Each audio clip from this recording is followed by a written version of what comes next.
So you want to invade the United States. I want to be precise about what is happening in this meeting. In our previous 3 cases, your staff brought me the plan and I rejected it. This time, your staff refused to write the plan. They sent me instead, with instructions to talk you out of it. I declined, because this court does not do opinions. It does audits. So today, we will price the invasion of the United States, exactly the way we priced Switzerland, Finland, and Australia, line by line. And at the end, I will read you the itemized bill. Stay for the final line item. It is unlike anything else in this series, because it is not a cost. It is a paradox, and it is the reason this plan cannot exist even on paper. Let us pretend, for the length of one briefing slide, that there is a paper case. 340 million people, but spread across 3.8 million square miles, so surely there are gaps. A military of about 1.3 million active troops, large but war-gamed thin across the entire planet, garrisoning Europe, the Pacific, the Middle East. An open society with a border debate on the news every night. And the richest prize in human history, the factories, the farmland, the technology, the gold at Fort Knox, the servers of Silicon Valley. That is the whole case for the invasion. Now let us begin the audit of why no power on Earth has seriously attempted it in over 200 years. Start where the last case started, with water. Except now there are 2 moats, and both are worse. The Atlantic approach is roughly 3,000 miles of open ocean. The Pacific approach is 5,000 or more. Recall the benchmark this court uses for amphibious operations. D-Day, the largest seaborne invasion in history, crossed about 100 miles of the English Channel, with around 7,000 vessels and 156,000 men on the first day, after 2 full years of preparation, with absolute command of the sea and sky. And it still very nearly failed on one of its 5 beaches. Your Atlantic crossing is 30 times that distance. Your Pacific crossing is 50 times. And D-Day had England, a fortified, friendly island 20 miles from the target to stage from. Look at your map. There is no England. There is no staging ground within continental range of the American coast that Washington does not already own, host troops on, or hold treaty rights over, which means your armada assembles in your own home ports, in full view of satellites, and then steams for 2 to 4 weeks across open ocean, while every hour of that voyage is watched, plotted, and priced by the defender. And what comes out to meet it is the reason your staff refused to write this plan. The United States Navy operates 11 nuclear-powered supercarriers. That is not the largest carrier fleet on Earth. That is more supercarriers than every other nation on Earth combined. Around each one sails a strike group of destroyers and cruisers, and beneath them run around 70 submarines, every single one nuclear-powered, which means their patrol endurance is limited by food, not fuel. Above them flies a detail your briefing cannot survive. The largest air force on the planet is the United States Air Force. The second largest air fleet on the planet is the United States Army's, its helicopters alone outnumbering most nations' entire air arms. And the United States Navy's own Air Force ranks around 4th. Read that again.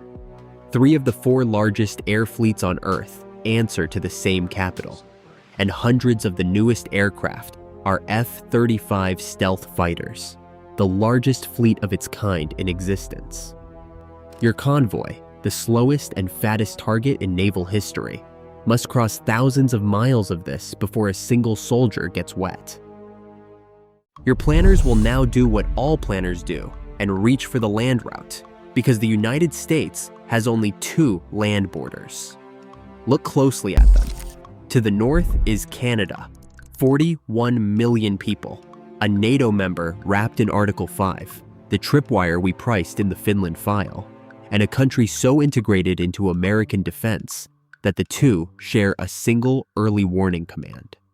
NORAD has watched the northern approaches jointly since 1958, with Canadian and American officers sitting in the same room, which means invading through Canada is the only plan on Earth where the radar operators sounding the alarm already hold both nationalities.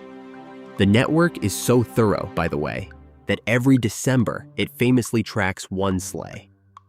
To the south is Mexico, 130 million people with mountains and deserts of their own. So the land route means this: before you fight the actual war, you must first conquer a G7 nation or a country of 130 million, both at the far end of the same oceans you could not cross in the first place. Your land invasion of America begins with the amphibious invasion of somewhere else. The moat guards the drawbridge, and the drawbridge is another country. Perhaps you remember Case 3 and reach for the honest strategy, the one that almost made sense against Australia. Do not invade, blockade, starve the fortress. Here is why that page is missing from this file. The United States grows more food than it eats. It pumps more oil and gas than it burns. It is, in the language of economists, net self-sufficient in the two things blockades exist to deny. And the navy you would blockade it with is the navy it already owns. The siege option is not difficult here. It is not on the menu. So let us be generous beyond all reason. The fleet survives. The beaches are taken. Your army is ashore. Now meet the second army, the one that does not wear a uniform.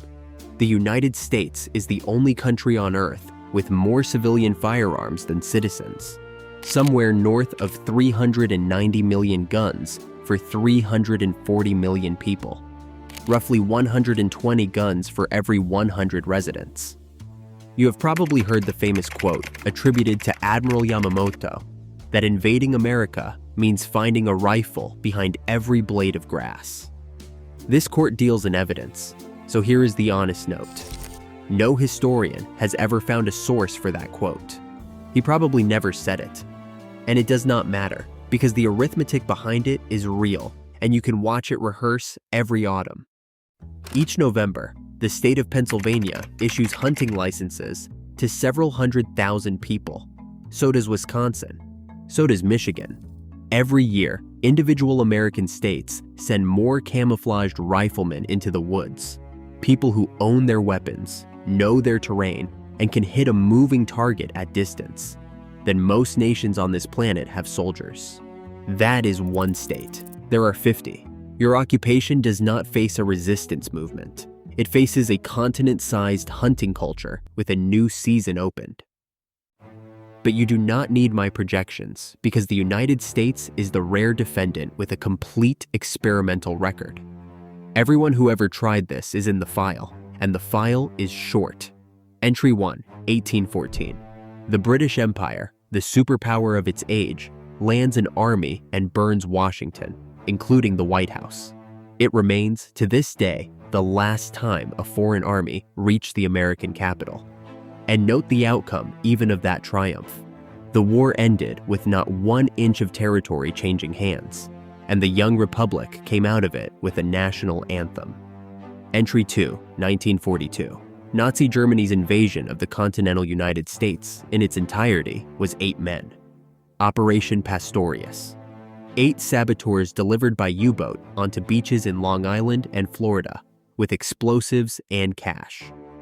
One of them promptly took a train to Washington and turned himself in to the FBI. Within about 2 weeks, all 8 were in custody. 6 were executed that August. The German invasion of America lasted 14 days and was defeated primarily by its own personnel. Entry 3, the only occupation of American soil in the 20th century. In June 1942, Japan seized Attu and Kiska, 2 treeless frozen islands at the far end of Alaska's Aleutian chain, valuable to nobody, including Japan. When America came back for Attu in May 1943, the Japanese garrison of roughly 2,900 men fought almost literally to the last, and only a few dozen were taken alive. And then came Kiska, which deserves its own plaque in this courtroom. 35,000 American and Canadian troops stormed ashore in August 1943 into fog, mines, and booby traps, and took hundreds of casualties, with a Japanese mine tearing open a destroyer offshore. The twist was discovered only afterward. The Japanese had secretly evacuated the entire island weeks earlier. The defenders were not there. The invaders bled anyway. Kiska is the purest data point in this entire series. American ground inflicted casualties on an invading force while completely undefended. Entry 4, and the saddest. Japan's final weapon against the mainland was the balloon. Around 9,300 bomb-carrying paper balloons rode the jet stream across the Pacific.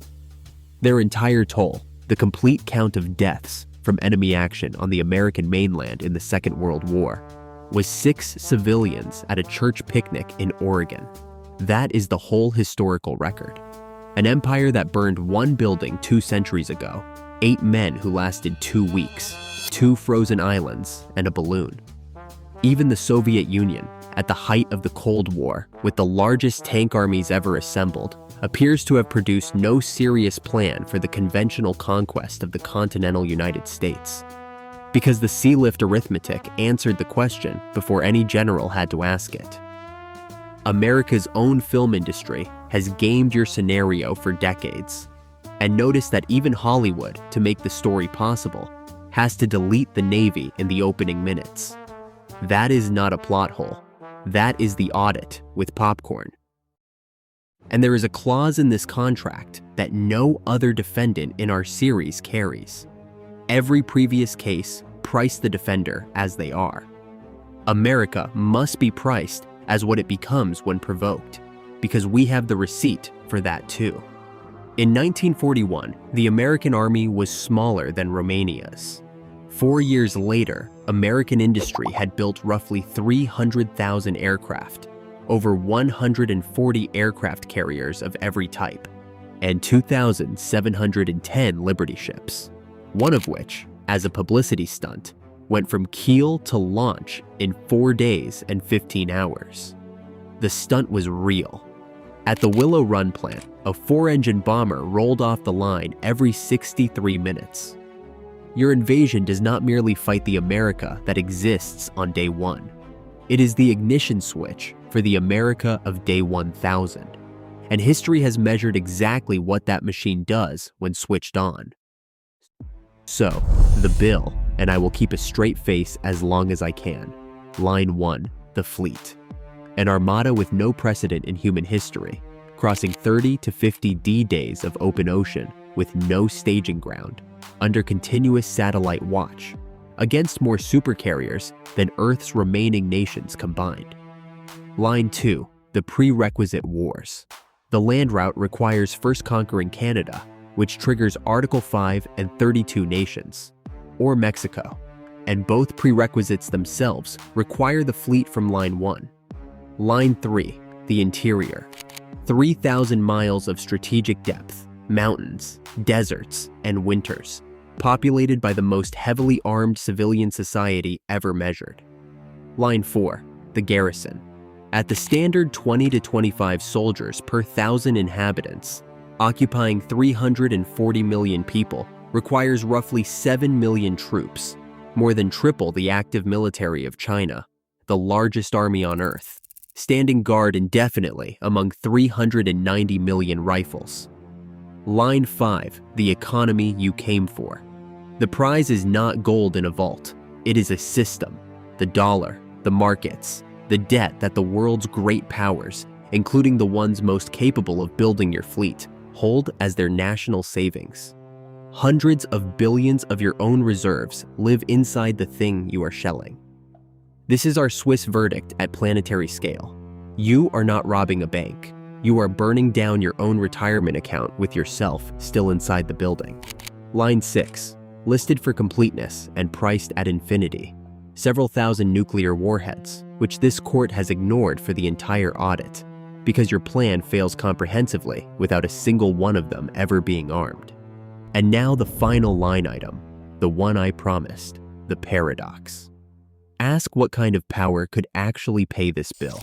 It would need the world's largest navy, the world's largest economy, command of the seas, a ring of global alliances, and an industrial base beyond America's.